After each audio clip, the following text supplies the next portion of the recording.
વિદ્યાર્થી મિત્રો, આજે આપણે શહેરીકરણનો અર્થ અને શહેરીકરણની જે હકારાત્મક અને નકારાત્મક અસરો વિશે આજે આપણે અભ્યાસ કરીશું. પરંતુ પહેલાં આપણે જે લાસ્ટ લેક્ચરમાં સમજ્યા હતા કે સ્થળાંતર છે એની હકારાત્મક કઈ અસરો અને નકારાત્મક અસરો એ આપણે જોઈ લઈએ. તો હવે આપણે આ ક્વેશ્ચન સમજી ગયા હતા. શોર્ટ ક્વેશ્ચનમાં પૂછાય કે સ્થળાંતરની હકારાત્મક અસરો સમજાવો. બીજો ક્વેશ્ચન પૂછાય કે સ્થળાંતરની નકારાત્મક અસરો સમજાવો. આ બે ક્વેશ્ચન એ ખૂબ જ મહત્ત્વના છે. જે આપણે સમજી ગયા હતા કે સ્થળાંતરની હકારાત્મક અસરો અને સ્થળાંતરની નકારાત્મક અસરો. હવે ફરીથી હું યાદ કરાવી દઉં કે હકારાત્મક અસર એટલે કે એના જે સારી બાબતો, તો સ્થળાંતર કરવાથી આવકમાં વધારો થશે. અને બીજું છે કે જે દેશના ઝડપે આર્થિક વિકાસમાં જે ફાળામાં પણ વધારો થશે. હવે એની નકારાત્મક કઈ અસરો છે? તો નકારાત્મક અસરો છે કે અનિયંત્રિત શહેરીકરણ. કેમ? તો આપણે સમજ્યા હતા કે એવો વ્યક્તિ છે કે જે કોઈપણ પ્રકારનું કૌશલ્ય નથી, એનામાં કોઈ આવડત નથી, અથવા તો શિક્ષણનું પ્રમાણ કેવું છે, ઓછું છે, અને એ પોતે ગ્રામીણ વિસ્તારમાંથી શહેરી વિસ્તારમાં આવે છે અને શહેરનો એવો વિસ્તાર પસંદ કરે છે કે જ્યાં કોઈપણ પ્રકારની સગવડો એમને મળતી જ નથી. બીજું છે કે જે માળખાકીય સુવિધાઓનું અપૂરતું પ્રમાણ, એટલે કે માળખાકીય સુવિધાઓ કેવી છે, કોઈપણ પ્રકારની એ વિસ્તારમાં જોવા નથી મળતી. તો સ્થળાંતર કર્યું તો આનું શું થશે? એનો જે ફાયદો સારો નથી, એ કોઈપણ પ્રકારની સુવિધાનો લાભ મેળવી શકતો નથી. ત્રીજું છે કે જે પર્યાવરણ પ્રદૂષણની સમસ્યા. કેમ? તો એ વ્યક્તિ એવો ઝૂંપડપટ્ટી વિસ્તારમાં અથવા તો જ્યાં માળખાકીય સુવિધા નથી એવો વિસ્તારમાં રહેવાનું પસંદ કરે છે. ચોક્કસ એક એવો વિસ્તાર છે, શહેરીકરણનો જ એક ભાગ છે, એટલે કે શહેરમાં જ છે, પણ છતાં પણ એ વિસ્તારમાં કોઈપણ પ્રકારની સુવિધાઓ નથી, એટલે કે પર્યાવરણનું પ્રદૂષણ પણ ત્યાં કેવું જોવા મળશે? ખૂબ વધારે. અને ચોથું છે કે જે સામાજિક દૂષણ, કે વ્યક્તિ ગ્રામીણમાંથી શહેરમાં સ્થળાંતર કરીને આવે છે પરંતુ એને કોઈપણ પ્રકારની જે રોજગારી જ નથી મળતી, તો એ પોતે શું કરશે? કોઈપણ પ્રકારના જે અસામાજિક કાર્યો કરશે, કે ચોરી કરે અથવા કોઈપણ પ્રકારનું જે લૂંટફાટ કરે. તો આ પણ શું થશે? સ્થળાંતરની નકારાત્મક અસર, કે એને કામ નથી મળતું માટે પોતે શું કરવા માટે? કે અસામાજિક કાર્ય કરવા માટે પોતે પ્રેરાય છે. તો આમ સ્થળાંતર કરી પણ એની શું જોવા મળી? નકારાત્મક અસર જોવા મળી. એની પોઝિટિવ અસર નથી, નેગેટિવ અસર એની જોવા મળી સ્થળાંતર કરવાની. હવે આપણે સમજીએ કે શહેરીકરણ. સૌપ્રથમ જોઈએ કે શહેરીકરણ. તો શહેરીકરણ એટલે શું? સામાન્ય રીતે આપણને ખ્યાલ છે કે ગ્રામ્ય વિસ્તારમાંથી કોઈ પણ વ્યક્તિ એ શહેરમાં આવીને વસવાટ કરે તો આપણે એને કહી શકીએ કે શહેરીકરણ. સ્થળાંતર કર્યું છે એમને, કે ગ્રામ્ય વિસ્તારમાંથી શહેરમાં આવે છે. અને શા માટે આવ્યા હોય એ વ્યક્તિ? કે પોતે આર્થિક રીતે સદ્ધર હોય અને સારી એવી જે રહેણી-કહેણી છે એ જીવન જીવી શકે માટે પોતે શું કર્યું? શહેરમાં રહેવાનું પસંદ કર્યું હોય. કે માળખાકીય સુવિધાઓ છે એ ગામડામાં નથી મળતી પરંતુ શહેરમાં એ સારી એવી મળી રહે છે, માટે પોતે શહેરમાં આવવાનું એ પસંદ કરે છે.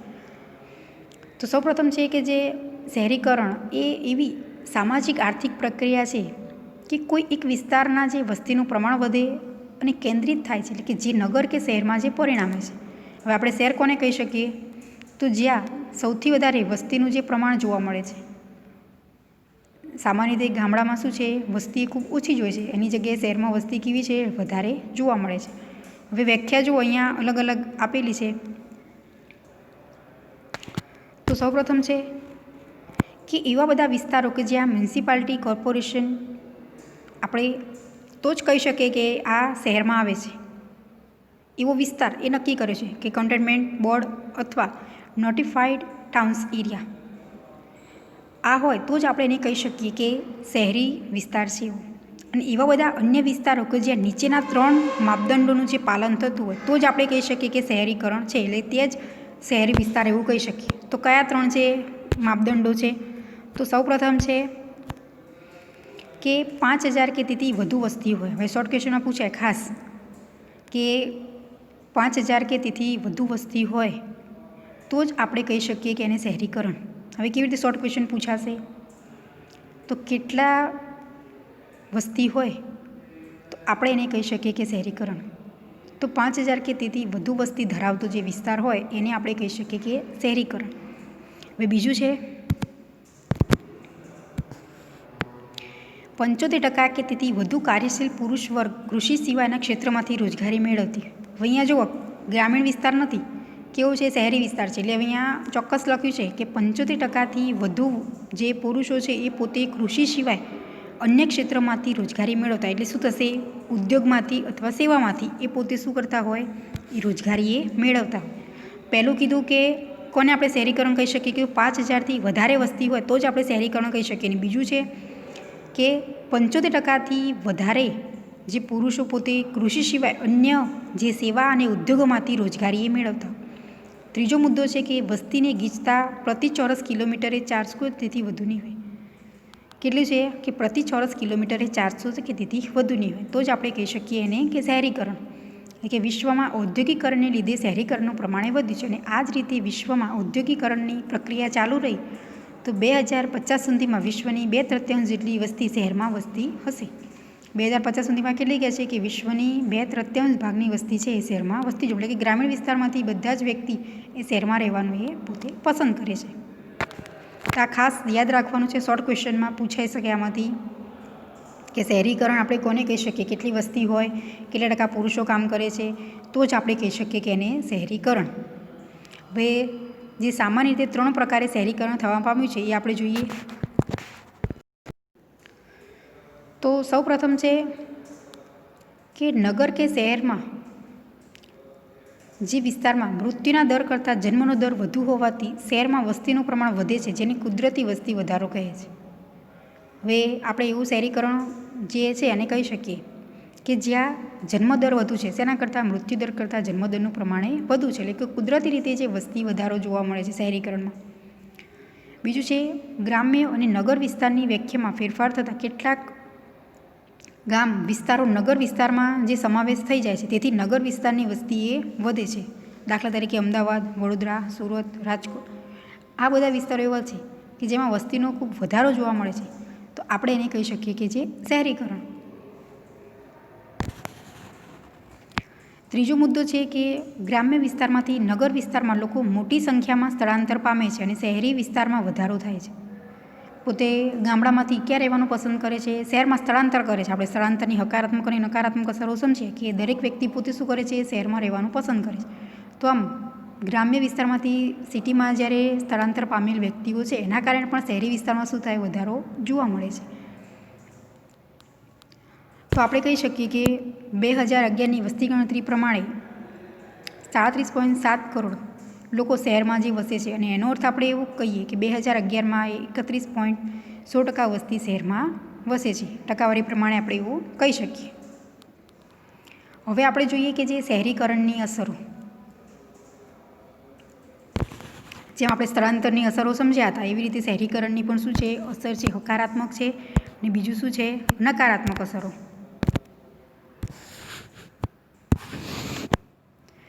બે અસર એની છે, સારી પણ છે અને જે બીજી કહી શકીએ આપણે કે નકારાત્મક, એ સારી નથી એવું પણ આપણે કહી શકીએ. હવે આપણે જાણીએ છીએ કે વિશ્વમાં વધુ શહેરીકરણ છે એ ચીન પછી ભારતમાં થઈ રહ્યું છે. હવે સૌપ્રથમ આપણે સમજીશું કે શહેરીકરણની જે હકારાત્મક અસરો. તો સૌપ્રથમ આપણે સમજીએ કે શહેરીકરણની હકારાત્મક અસરો કે કઈ બાબતો છે એ સારી છે શહેરીકરણ કરવાથી. તો કુલ 6 પોઈન્ટ છે એ મેં દર્શાવજો. ક્વેશ્ચન પૂછાશે એક્ઝામમાં આ રીતે કે શહેરીકરણની હકારાત્મક અસરો વિશે સમજાવો. તો સૌપ્રથમ છે તમારા રીતે ક્વેશ્ચન જ્યારે લખો ત્યારે સૌપ્રથમ મુદ્દા છે એને ડ્રો કરી અને સૌપ્રથમ દર્શાવવાના, પછી દરેક મુદ્દા છે એને વિસ્તૃતમાં સમજાવવાના. તો 6 મુદ્દા છે. સૌપ્રથમ છે કે માળખાકીય સુવિધામાં વધારો, બીજો મુદ્દો છે ગરીબીમાં ઘટાડો, ત્રીજું છે સાંસ્કૃતિક વિકાસ, ચોથું છે અત્યાધુનિક આરોગ્યની જે સેવાઓ, પાંચમું છે સામાજિક અસર આધુનિક વિચારસરણી અને છઠ્ઠું છે ઊંચું જીવન ધોરણ. આમ કુલ 6 પોઈન્ટ છે કે શહેરીકરણની જે હકારાત્મક અસરો છે. હવે સૌપ્રથમ આપણે જોઈશું કે જે માળખાકીય સુવિધાઓ છે એમાં જે વધારો એ, તો માળખાકીય સુવિધાઓમાં વધારો એટલે કે શિક્ષણ, આરોગ્ય, બેન્કિંગ, વાહન વ્યવહાર, સંદેશા વ્યવહાર, વીમો, વીજળી વગેરે જેવી માળખાકીય સુવિધામાં સતત વધારો થાય છે. આપણે જાણીએ છીએ કે આ બધી જ સેવાઓ છે એ ગ્રામ્ય વિસ્તારમાં એ પર્યાપ્ત નથી. સારું એજ્યુકેશન મેળવવું છે તો ગ્રામીણ વિસ્તારમાં શક્ય છે ના, જે આપણે કહીએ હાયર એજ્યુકેશન એ ગામડામાં એ શક્ય નથી, એ મળતું નથી. અને એ એજ્યુકેશન મેળવવા માટે વ્યક્તિ પોતે શું કરવું પડે છે, ગ્રામ્યમાંથી શહેરમાં સ્થળાંતર કરવું એ કમ્પલસરી છે તો જ આ સેવાનો એ લાભ લઈ શકે શિક્ષણની.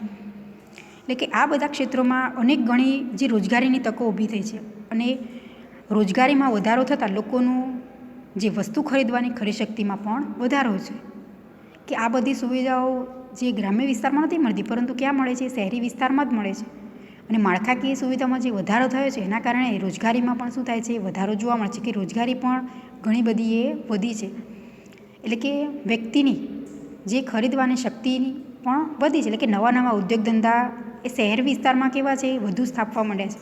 અને આવા બધા નાના નાના ઉદ્યોગોના કારણે એ રોજગારી સૌથી વધારે મેળવી શકે દરેક વ્યક્તિ. અને જો રોજગારી વધે તો સ્વાભાવિક છે કે વ્યક્તિ પોતે શું કરશે? આવકમાં વધારો થાય છે. અને આવક વધે તો ખરીદ શક્તિ વધે. આખું શું છે? આ એક પ્રકારનું જે આપણે કહી શકીએ કે ચક્ર ચાલ્યા કરે છે. કે વ્યક્તિ પોતે જો સારું જીવન જીવી શકે છે, પોતે રોજગારી મેળવી શકે છે સારી, તો પોતે શું કરશે? કોઈ પણ વસ્તુ છે સરળતાથી ખરીદી શકે. શાના કારણે? કે આવક મળી એના કારણે. આવક છે તો પોતે સામે ખર્ચ કરી શકે છે. એટલે કે શહેરીકરણ થયું તો માળખાકીય સુવિધામાં જે વધારો થયો એનો ચોક્કસ એ વ્યક્તિઓને લાભ મળ્યો છે. હવે બીજો મુદ્દો છે કે જે ગરીબીમાં ઘટાડો. હવે આપણે જાણીએ છીએ કે ગરીબી ક્યારે ઘટે? તો વ્યક્તિને જો રોજગારી મળે છે તો એ બેરોજગારી શું થશે? નાબૂદ થશે. અને રોજગારી મળતી થાય છે એટલે સ્વાભાવિક છે કે એની આવકમાં શું થયું? વધારો થયો. તો આવકમાં વધે તો ગરીબીમાં શું થશે? ઘટાડો થાય છે. એટલે કે શહેરીકરણ થવાથી શહેરમાં સેવા ક્ષેત્ર અને ઉદ્યોગ ક્ષેત્રમાં મોટા પ્રમાણમાં રોજગારીનું સર્જન થાય છે. એટલે કે તેથી ગરીબીમાં ઘટાડો થાય છે. કે વ્યક્તિ પોતે શું કરે છે? નાનું મોટું કામ સરળતાથી મેળવી શકે છે. એટલે કે રોજગારી સરળતાથી મળી શકે માટે ગરીબી શું થશે? ઓછી જોવા મળશે. એટલે કે ગ્રામ્ય વિસ્તારમાં આપણે જોઈએ છીએ તો જે બેકાર છે એ સૌથી વધારે જોવા મળે છે. આપણને એવું લાગે કે પ્રસન્ન બેકારી, કે દેખીતી રીતે પોતે કામ કરે છે પણ એ વ્યક્તિના જોડાવાથી કોઈપણ પ્રકારના ઉત્પાદનમાં એ જે આવકમાં વધારો થતો નથી. તો આપણે કહી શકીએ કે એ પ્રસન્ન જે બેરોજગાર છે. તો આમ શહેરીકરણના કારણે વ્યક્તિ પોતે રોજગારી મેળવી શકે છે તો ગરીબીમાં એ ઘટાડો થાય છે. હવે આપણે ત્રીજો મુદ્દો સમજીએ કે જે સાંસ્કૃતિક વિકાસ. કે શહેરમાં શિક્ષણની સુદૃઢ સુવિધાઓ ઉપલબ્ધ બનતી હોવાથી માનવી શિક્ષણના માધ્યમ દ્વારા પોતાનો સર્વાંગી વિકાસ સાધી શકે છે. તેમજ સમાજને સુસંસ્કૃત માનવીની ભેટ મળે છે. એ ગ્રામીણ વિસ્તારમાં જે સારું એજ્યુકેશન નથી મળી શકતું, એટલે કે પોતે સારું એવું શિક્ષણ પ્રાપ્ત નથી કરી શકતા કોઈ પણ વ્યક્તિ, અને શહેરમાં એ સરળતાથી મેળવી શકે છે. એટલે કે શહેરમાં શું થશે? શિક્ષણની સારી એવી સુવિધાઓ પ્રાપ્ત થઈ શકે છે. એટલે કે માનવી શિક્ષણના માધ્યમ દ્વારા પોતાનો એ સર્વાંગી વિકાસ કરી શકે છે. અને એ વિકાસ દ્વારા પોતે શું કરી શકે છે? સમાજમાં એ પોતાનું યોગદાન આપી શકે છે. અને આપણે જાણીએ છીએ કે જે અલગ અલગ વાંચનાલયો, બુક સ્ટોર તેમજ સાંસ્કૃતિક વિકાસના વિવિધ કાર્યક્રમોમાં પણ માનવીના સાંસ્કૃતિક વિકાસમાં અગત્યનો ભાગ ભજવે છે. તો આમ સાંસ્કૃતિક વિકાસ છે એ શહેરીકરણમાં જ શક્ય બને છે. ચોથો મુદ્દો છે કે જે અત્યાધુનિક આરોગ્યની જે સેવાઓ.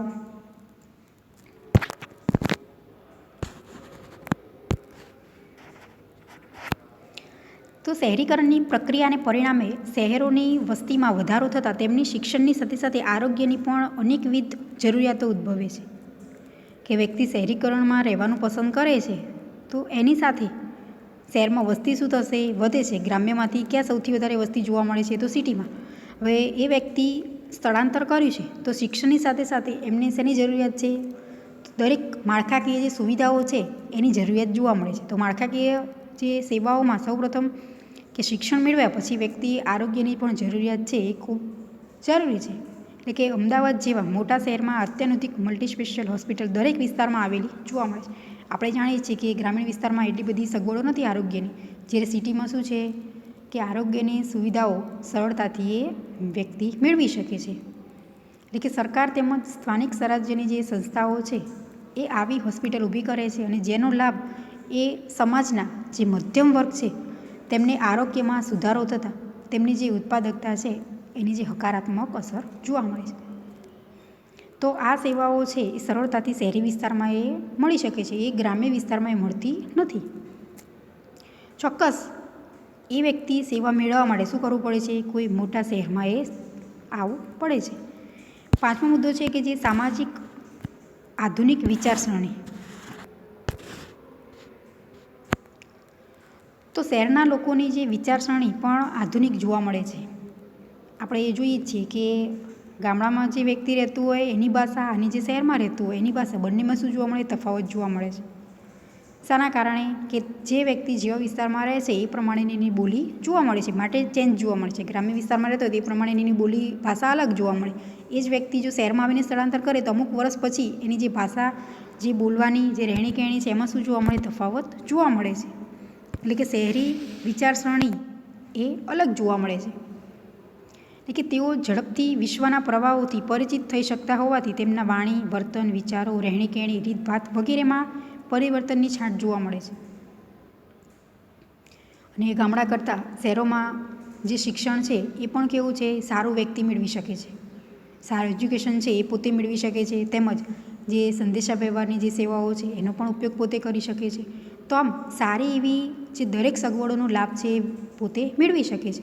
અને આધુનિક રીતે પોતે રહેણી કહેણી, એમનું જે બોલવાની, ચાલવાની જે રહેણી કહેણી છે, રીતભાત છે એમાં પણ પરિવર્તન જોવા મળે છે. એટલે કે લોકોની વિચારસરણી પણ કેવી છે? આધુનિક છે. શહેરમાં લોકો વસવાટ કરે છે, તેમની વિચારસરણી પણ કેવી જોવા મળે છે? સારી જોવા મળે છે. આ એક સારી બાબત છે. હવે આપણે છઠ્ઠો મુદ્દો સમજીએ કે જે ઊંચું જીવન ધોરણ. તો શહેરીકરણને લીધે આવકમાં વૃદ્ધિ થતાં અત્યાધુનિક માળખાકીય સુવિધાને લીધે ગ્રામ્ય વિસ્તારના લોકો કરતાં શહેરના લોકોનું જીવન ધોરણ ઊંચું જોવા મળે છે. તો અહીં શહેરના લોકોની આવક શું થશે? વધશે. શેના કારણે? કે ગ્રામ્ય વિસ્તાર કરતાં પોતે આવક એ વધુ મેળવી શકે છે. અને આવક વધે છે તો પોતે માળખાકીય સુવિધાઓ છે એ પણ કેવી? સારી એવી મેળવી શકશે. કે જે જોઈએ એમ, જેમ મેં કીધું એમ કે શિક્ષણ સારું મેળવવું છે તો ગ્રામ્ય વિસ્તારમાં એટલું શિક્ષણ સારું મળી શકે છે ના. જે હાયર એજ્યુકેશન મેળવવું છે તો એ પોતે મેળવી શકતા નથી. તો એ બધી જ જે સુવિધાઓ છે માળખાકીય એ મેળવવા માટે કોઈપણ વ્યક્તિ એ પોતે શું કરે છે? શહેરમાં આવીને વસવાટ કરે છે. એટલે કે શહેરમાં રહેવાનું પોતે પસંદ કરે છે. તો આમ સ્થળાંતરના કારણે, એટલે કે શહેરમાં રહેવાના કારણે પોતે સારું એવું જીવન જીવી શકે છે. કોના કરતાં? કે ગ્રામીણ વિસ્તાર કરતાં પોતે સારું જીવન જીવી શકે છે અને સારું રહેણી કહેણીમાં પોતે રહી શકે છે. તો આપણે આ સમજ્યા શહેરીકરણના જે હકારાત્મક બાબતો હતી કે શહેરમાં કોઈપણ વ્યક્તિ આવીને વસવાટ કરે છે તો એના કારણે કયા એ સારા પાસા છે એના. આ ક્વેશ્ચન એક્ઝામમાં પૂછાય કે શહેરીકરણની હકારાત્મક અસરો વિશે સમજાવો. તો આ 6 મુદ્દા છે, સમજાવવાના રહેશે. સૌપ્રથમ છે કે માળખાકીય સુવિધામાં વધારો થયો, ગરીબીમાં ઘટાડો. ત્રીજો મુદ્દો છે સાંસ્કૃતિક વિકાસ, સામાજિક અસર અને આધુનિક વિચારસરણી, આરોગ્યની સેવા અને ઊંચું જીવન ધોરણ. આ શહેરીકરણમાં શક્ય બને છે. હવે આપણે ક્વેશ્ચન સમજીએ કે જે શહેરીકરણની નકારાત્મક અસરો.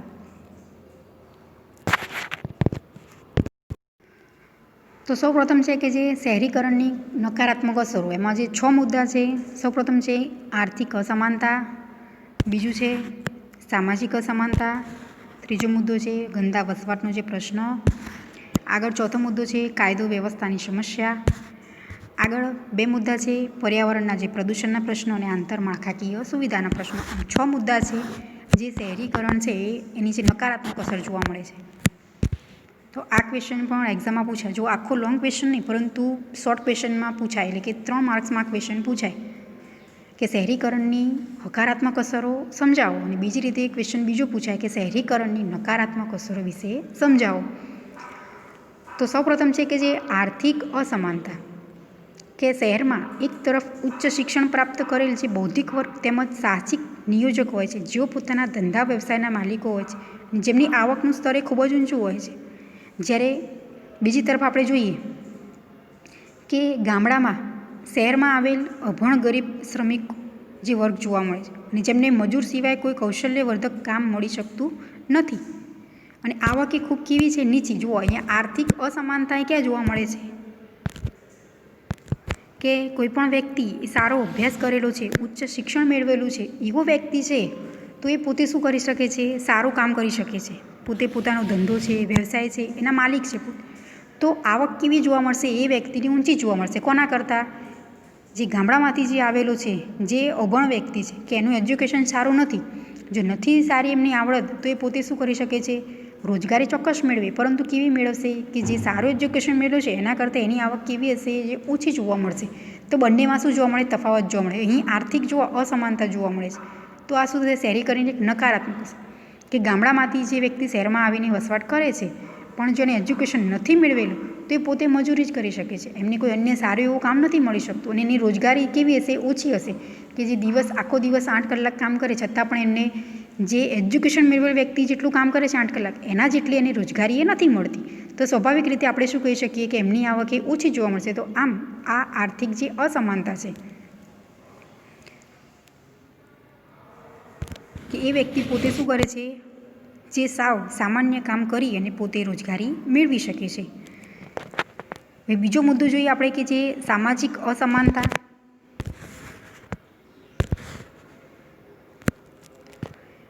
કે શહેરી સમાજનો ધનિક અને શિક્ષિત વર્ગ આધુનિક વિચારસરણી ધરાવે છે. જે વ્યક્તિ શહેરમાં વસવાટ કરે છે, પોતે કાયમથી પહેલેથી શહેરમાં રહેતા હોય, તો એ વ્યક્તિ સારું એવું આવક પણ ધરાવે છે અને શિક્ષિત પણ છે, એટલે કે સારું એજ્યુકેશન પણ મેળવેલું છે. તો એ પોતે કેવા વિચારો ધરાવે છે, જે આધુનિક આપણે કહી શકીએ કે એમની પાસે કેવું છે, વિચારસરણી એ સારી છે.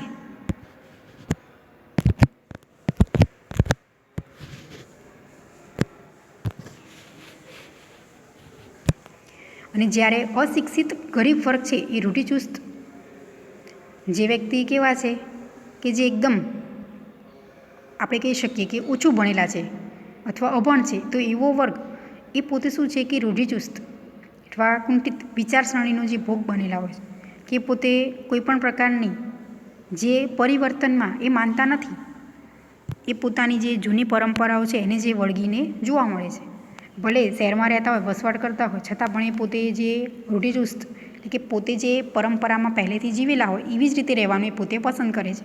જ્યારે સારું એજ્યુકેશન મેળવેલ કોઈ વ્યક્તિ છે એ પોતે શું કરે છે, જેમ જેમ નવું પરિવર્તન આવે છે, જેમ વિચારો છે એમના, જે રહેવાની રહેણીકહેણી છે, તો આ બધામાં તફાવત ચેન્જ જોવા મળે છે. કોના કરતાં? કે જે ઓછું ભણેલા વ્યક્તિ કરતાં જે સારું એજ્યુકેશન મેળવેલ વ્યક્તિ છે એ બંનેમાં શું જોવા મળે, તફાવત જોવા મળે છે. તો આ શું થશે, સામાજિક અસમાનતા, કે પેલા વ્યક્તિ એવા છે જે ગ્રામ્ય વિસ્તારમાંથી આવે છે, પોતે કોઈપણ પ્રકારનો જે બદલાવ એ પોતે પસંદ કરતા નથી. જ્યારે શહેરનો કોઈ વ્યક્તિ છે એ સરળતાથી પોતે શું કરે છે, એ બદલાવ એ પોતે સ્વીકાર કરે છે, કે જે એવા વિસ્તારમાં પોતે રહે છે તે પ્રમાણે જે પોતે રહેવાનું પસંદ કરે છે. આગળનો ત્રીજો મુદ્દો છે કે જે ગંદા વસવાટનો જે પ્રશ્ન.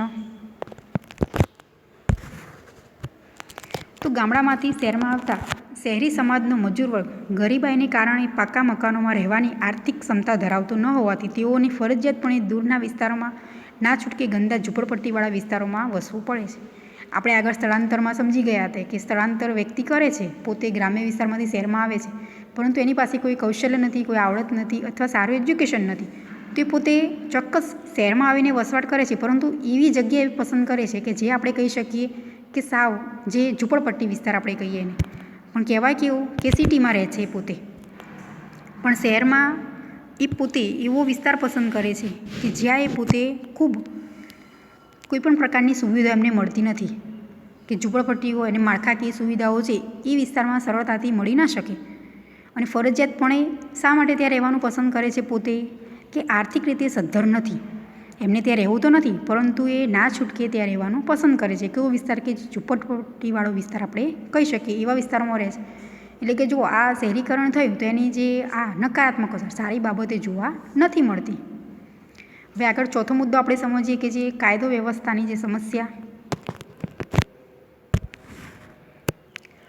તો અનિયંત્રિત શહેરીકરણને લીધે શહેરમાં વસ્તી વિસ્ફોટ ગંભીર સ્વરૂપ ધારણ કરે છે.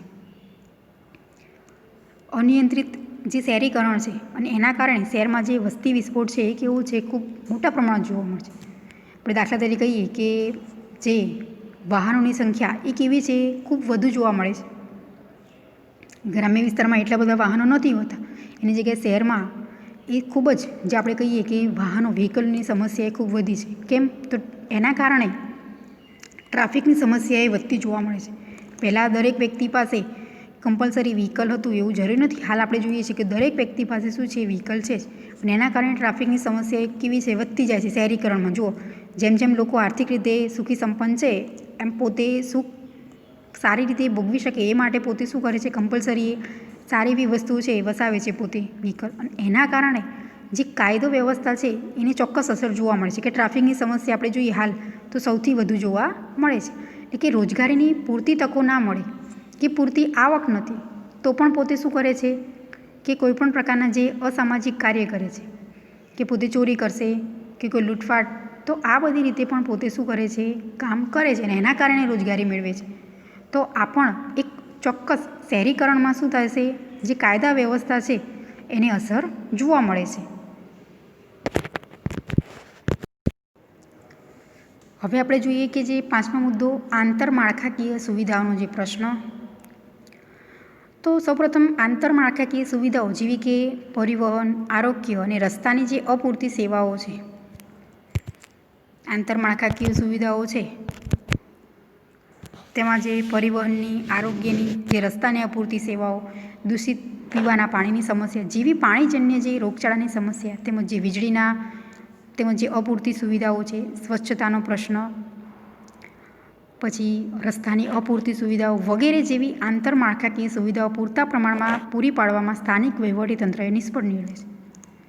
આપણે જાણીએ જ છીએ કે શહેરી વિસ્તારમાં જો વસ્તી ખૂબ જ વધુ જોવા મળે છે તો જે તંત્ર છે પોતે કે જે કોઈપણ પ્રકારનું કાર્ય કરવામાં કદાચ સક્ષમ ન પણ બની શકે કે દરેક વ્યક્તિઓને છે એ આંતરમાળખાકીય સુવિધાઓ ન પણ પૂરી પાડી શકે. આપણે શહેરીકરણમાં જોઈએ જ છીએ તો અમુક એવા વિસ્તાર છે કે જ્યાં પાણીની સુવિધાઓ નથી જોવા મળતી, અથવા રસ્તાની સુવિધા પણ કેવી છે, જે અયોગ્ય છે, કે એવા વિસ્તારો છે કે જ્યાં રસ્તા છે એ સાવ ખરાબ જોવા મળે છે. આપણે કહી શકીએ કે કેવો છે શહેરી વિસ્તાર, છતાં પણ આ સમસ્યા જોવા મળે છે. તો કેવી છે આંતરમાળખાકીય સુવિધાઓ, કે જે વહીવટીતંત્ર છે એ દરેક સુવિધાઓ છે દરેક વિસ્તારમાં એ પૂરી પાડી શકતા નથી. શાના કારણે? કે પોતે શું કરી શકે છે, અમુક એવો વિસ્તાર છે કે જ્યાં ખૂબ આપણે કહીએ કે ગીચતાવાળી વસ્તી છે, તો તે આરોગ્યની સુવિધા પણ નથી મળી શકતી એવો વિસ્તાર છે. તો આ બધી આંતરમાળખાકીય સુવિધાઓ કહેવાય કે સિટીમાં જ છે એ વિસ્તાર આવેલો છે, છતાં પણ આ સુવિધાઓ છે એ સરળતાથી વ્યક્તિઓને મળી શકતી નથી અને સ્વચ્છતાના પ્રશ્નો ઊભા થાય કે ગંદકીવાળા વિસ્તારમાં લોકોને રહેવું પડે છે. હા, એ વ્યક્તિનું ચોક્કસ એજ્યુકેશનનું પ્રમાણ કેવું છે, ઓછું જોવા મળે છે, કે સારું ભણેલા નથી, એમની આવક એ ઓછી છે, એટલે કે જે વધુ આવકવાળા વ્યક્તિઓ છે એ સારી ફેસિલિટી, સારું જીવન ધોરણ જીવી શકે છે, સારા મકાનોમાં પોતે રહી શકે. જ્યારે ઓછી આવક ધરાવનાર વ્યક્તિ છે એ પોતે સારી એવી સગવડો છે એનો લાભ પોતે મેળવી શકતા નથી, એટલે કે એમને આંતરમાળખાકીય સુવિધાઓ છે એ સંપૂર્ણપણે દરેકને મળી શકતી નથી. તો આમ શહેરીકરણમાં રહે છે છતાં પણ આ સુવિધાઓથી પોતે કેવા જોવા મળે છે, આપણને જે વંચિત જોવા મળે છે, કે એમને મળી શકતી નથી જે સમય પ્રમાણે, કે એ લોકોને પણ સ્વચ્છ જગ્યાએ રહેવું હોય છે, સ્વચ્છતાવાળા વિસ્તારમાં, છતાં પણ એ પોતે રહી શકતા નથી. છઠ્ઠો મુદ્દો છે કે જે પર્યાવરણના જે પ્રદૂષણના જે પ્રશ્નો છે.